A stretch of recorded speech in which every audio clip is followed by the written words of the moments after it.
새정치민주연합 전국청년위원회 운영위원회는 내년 총선 청년비례대표 후보자의 나이를 만 45세 이하로 의결했습니다. 청년비례대표가 45세까지 가능해진 셈입니다. 원래 새정치연합 청년비례대표 후보자 선출 TF위원회는 만 35세 이하 남녀 각 한 명씩을 청년비례대표 후보자로 선출한다는 계획을 세웠고 그 안을 운영위원회에 제시했습니다. 청년비례대표 후보자 TF위원회가 제시한 만 35세 이하는 전국 청년위원회 운영위원회에 2차례나 상정됐지만 무산됐습니다. 40세 이상 운영위원들이 일부러 불참해 정족수가 미달됐기 때문입니다. IMP터는 70년생입니다. 만 44세입니다. 청년이라고 보기 어렵습니다. 그러나 사는 동네에서는 청년회에 가입되어 있습니다. 이유는 제주 산골마을이기 때문입니다. 마을에 청년이 없으니 만 45세까지도 청년 회원이 됩니다. 하지만 새정치연합은 산골마을도 아닌데 왜 청년비례 나이를 만 45세로 했을까요? 한국 정당의 당원 평균 연령을 보면 새정치연합은 58살이고 정의당은 42.5살입니다. 새누리당은 공개하지 않았습니다. 당원의 평균 나이가 많다는 것은 그만큼 정당에 청년이 없다는 말과 비슷합니다. 산골마을 청년회처럼 청년에 속하는 사람들이 기본적으로 40대가 넘었다고 봐야 합니다. 새정치연합의 당원 규정을 보면 청년 당원은 45세 이하인 당원으로 되어 있습니다. 새누리당도 청년위원회 등을 모집할 때 만 45세 이하를 대상으로 하고 있습니다. 정의당만 유일하게 청년 당원을 만 35세 이하로 보고 있습니다. 새정치연합 전국운영위원회가 청년비례대표를 만 45세로 했다고 불법은 아닙니다. 그러나 한국 정당들의 청년 당원 나이를 만 45세로 하는 부분은 우리가 고민할 필요가 있습니다. 한국에서 청년을 규정할 때 대부분 만 29세, 만 34세, 만 39세 이하 중 하나를 택합니다. 통상적으로 만 29세를 청년으로 보고 있지만 미취업자의 나이가 많아진 지금은 만 34세까지도 청년이라고 보고 혜택과 지원을 줍니다. 일부 청년 창업 자금이나 사회적 기업 지원 등은 39세까지도 청년으로 봅니다. 청년의 나이를 몇 살로 보느냐는 20대와 30대 초후반 등 연령대마다 견해가 다릅니다. 그러나 IMP터가 볼 때는 청년 당원의 나이를 만 35세로 규정하고 예외적 조항 등을 명시해 39세까지 허용하는 방안은 어떨까 싶습니다. 예를 들어 청년정책위원 등은 39세까지 하는 식입니다. 한국의 사회구조 변화에 따라 청년 나이가 만 35세나 예외적 39세까지 허용해도 정당들이 주장하는 45세는 너무 심했습니다. 40세 이상을 청년으로 볼 수도 없거니와 그들이 청년의 사고방식을 이해하고 말이 통할 수 있을지도 의문입니다. 한국이 고령화 사회가 되어가면서 청년들의 입장과 말을 대변해 줄 사람이 사라지고 있습니다. 지난 19대 총선에서 30살 미만 당선자는 한 명도 없었습니다.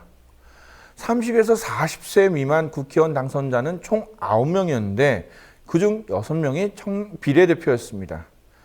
청년 비례대표 할당제와 청년 비례대표 공개 오디션 등으로 뽑힌 사람들입니다. 청년 국회의원이 적은 까닭은 청년 유권자들의 투표율이 저조해서 발생한 문제거나 청년 후보가 적기 때문입니다. 20, 30대의 투표율이 저조할 뿐이지 이들은 전체 유권자의 30%를 차지하고 있습니다. 그러나 그들을 위한 국회의원은 고작 3%에 불과합니다. 청년 비례대표의 나이가 45세 이하가 된다면 30세 국회의원은 지금보다 더 적어질 수밖에 없습니다. 386 세대라 불리는 운동권의 젊은 피 수혈은 한국 정치를 조금이나마 바꾸어 나왔습니다. 그러나 이미 그들은 기득권 세대가 됐습니다. 한국 청년은 정치에 참여하고 싶어도 정당 시스템이 그들을 막고 있습니다. 기껏해야 국회의원 인턴으로 정치권에 기웃거리지만 그마저도 쉽지 않습니다. 수치만 보면 한국 정치계에서는 청년 정치인이 거의 없다고 봐도 무방할 정도입니다. 정당별 청년당원 정책을 보면 새누리당은 보수 사상을 교육하는 데 중점을 둡니다. 박정희의 산업화 장점을 내세우거나 종북 세력의 실체 등을 강의합니다.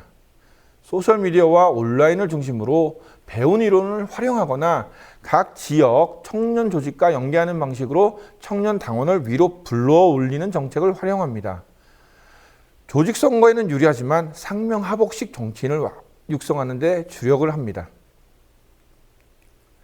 새정치연합은 혁신위를 통해 국회의원 선거 10%, 광역의원 선거 20%, 기초의원 선거 30% 이상을 청년 후보로 의무 공천하라는 제안을 내놓았습니다. 하지만 청년이라 부르긴 모호한 45세 이하가 후보가 되거나 진정한 청년 당원이나 후보자가 부족한 상황이 발생하고 있습니다.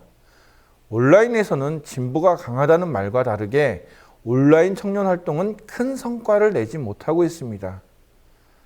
정의당은 부대표 3명 중 1명을 만 35세 이하 청년당원으로 선출하고 전국위원회나 대의원의 10%도 청년에게 할당하고 있습니다. 문제는 청년당원이 너무 많아 오히려 공천이나 할당을 적용하기에 이견이 발생한다는 점입니다. 이 부분에서 정의당은 조금 행복한 고민을 하는 셈입니다. 한국의 청년 정치인이 무조건 많아야 한다고 생각하지는 않습니다. 그러나 최소한 연령별 유권자의 10%나 미래를 위해 청년 정치인을 지속해서 육성할 필요는 있습니다.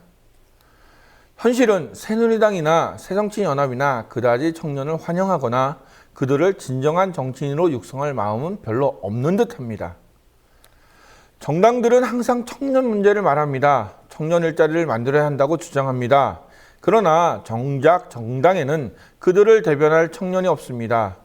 정당 당원 나이가 평균 50살이 넘으니 정당에 새로운 바람을 불러일으킬 젊은이의 목소리는 항상 뒷전입니다. 정당들은 선거 때만 되면 말합니다. 청년들이 투표해야 나라가 바뀐다고. 그러나 정작 그들에게 청년은 선거철에만 필요한 사람이지 평소에는 기득권에 반발하는 귀찮은 존재가 되고 있습니다. 새정치연합의 행태를 보면 참 민망합니다.